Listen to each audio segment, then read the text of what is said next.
4th and 5, the national championship on the line right here. The powerhouses of college football. They've been dominating your alma mater probably long before you and I were born. He's got it! They generate the most revenue, consistently rank top in the country in recruiting, and in top 25 rankings on the field, which again further impacts their recruiting, completing this never-ending cycle of dominance.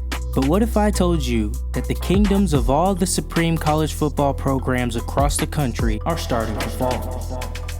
The landscape of college football today is almost unrecognizable from what it was just 6 years ago, and so on. Today the rules are different. The conferences are realigned, and well, Run around again! He's gone. Damn it! It's cut! And change by change, we have adjusted to the slightly different college football product. But one thing that has remained true in every era of college football, from the era of elbow pads and rust buckets, and the era that attracted 35 million viewers to a bowl game, is the dominance of a select few programs referred to as a powerhouse. In the past, it was almost as if these programs took turns at winning the national title. Congratulations to the LSU Tigers. Alabama gets a second chance and makes the most of it. They win the BCS championship. 4th championship in Tuscaloosa. Clemson dethrones and avenges Alabama. Alabama wins! The Tigers reclaim their crown.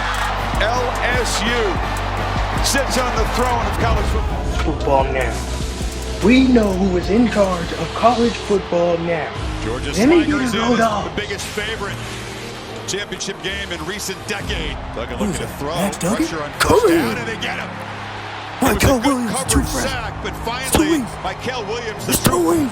Man, deliver, baby. Keep it Deliver. away and just sauntering into the end zone. Bulldogs. Yeah, that's right. Bludgeon their That's way right. back-to-back. Sorry. As a handful of the same schools remained in playoff contention or bowl championship series matchups before the college football playoffs were added every year.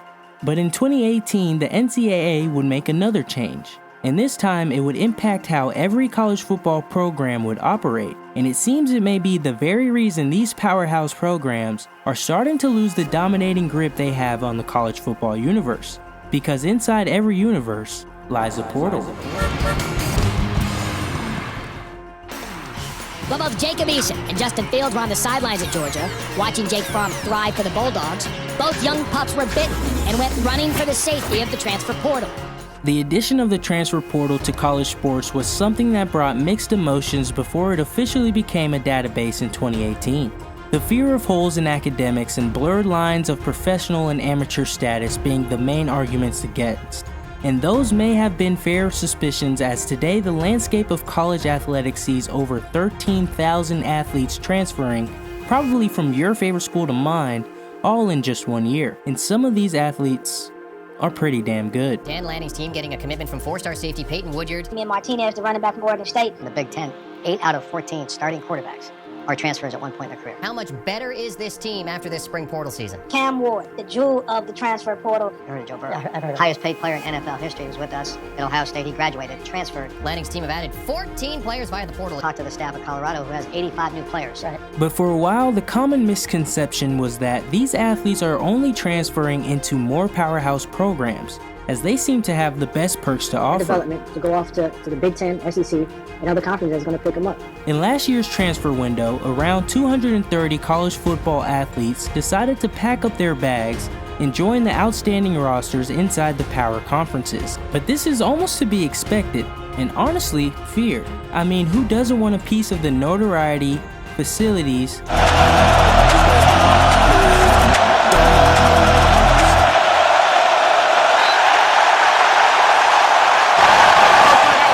and environments these programs are known to produce? And if every great athlete outside of powerhouse programs are craving to get in them, who is left for the underdog schools?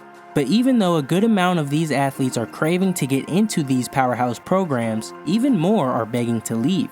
In the same transfer window that saw over 200 kids enter powerhouse programs, also witnessed over 300 leave to specifically join Group of 5 schools. In fact, every Group of 5 conference has actually seen more kids from power conferences come in than that are actually leaving to join one, except for Conference USA, and I'll leave you to guess why that is.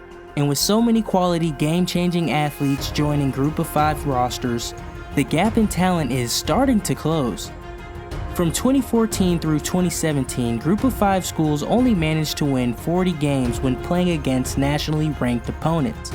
But just 2 years after the addition of the portal, from 2020 through 2023, and Group of 5 schools are already threatening to double this win total. But why are so many athletes deciding to leave their once-dream universities? Every situation is different, but following the career path some of these transfers made for themselves, you can start to see why. 2024 NFL Draft, the Washington Commanders select Luke McCaffrey, wide receiver, Rice. Luke McCaffrey was a third-round draft pick out of Rice University in 2024. Today he can be found starting at wide receiver for the Washington Commanders. But 4 years prior, and Luke was riding the pine, trying to play quarterback at the University of Nebraska. A transfer and a position change later, and he becomes an NFL rookie I was dying to pick up in my fantasy football league. In the past, the common strategy for a lot of Powerhouse programs was to bring in as many of the best recruits you could find. And because everyone wants to play for a Powerhouse program, it only takes a few empty promises and you can end up with a lot of athletes who mistakenly signed away their next 2 to 3 years to a redshirt and other bench riding formalities, as they wait for upperclassmen playing in front of them to be drafted or to graduate. And every college in the country wanting Alvin Kamara. Yeah. How did you decide that you were going to the University of Alabama, knowing that there are probably 3, 4, 5 other 5-star recruits that's going there to play your position? At the time, I'm 17 years old. I'm like, I'm state championship, I'm balling. I'm like, man, I'm about to go and bust this open. Not thinking, it's 7 of us in this room. It's 1 football.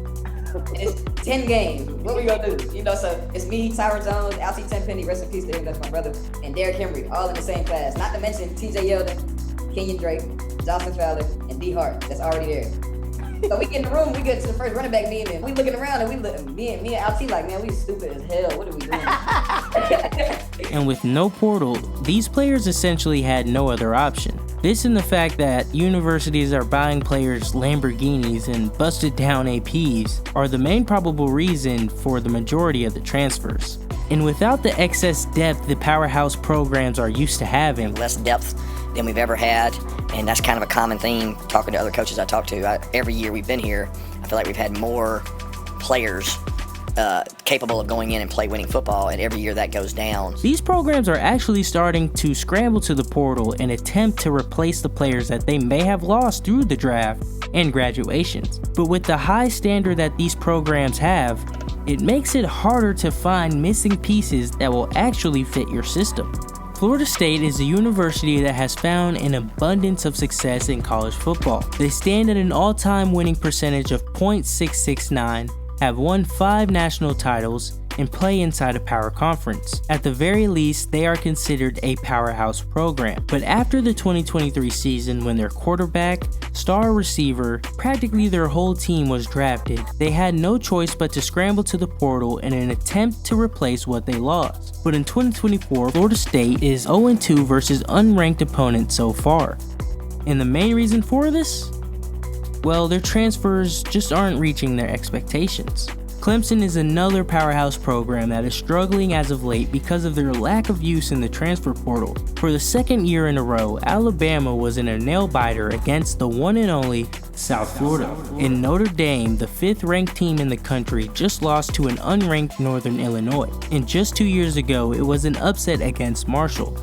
I mean, the list goes on, and the addition of a 12-team college football playoff and power conference additions is a great reflection of this new spread in talent in college football. There were never any guarantees in sports, and college football is certainly no exception. But love it, hate it, or indifferent, this new landscape of college football is bound to see some of the biggest powerhouse kingdoms fall.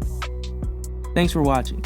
If you made it this far, maybe that means you enjoy content like this. Feel free to like and subscribe, as I'll be covering the more interesting stories in all of sports.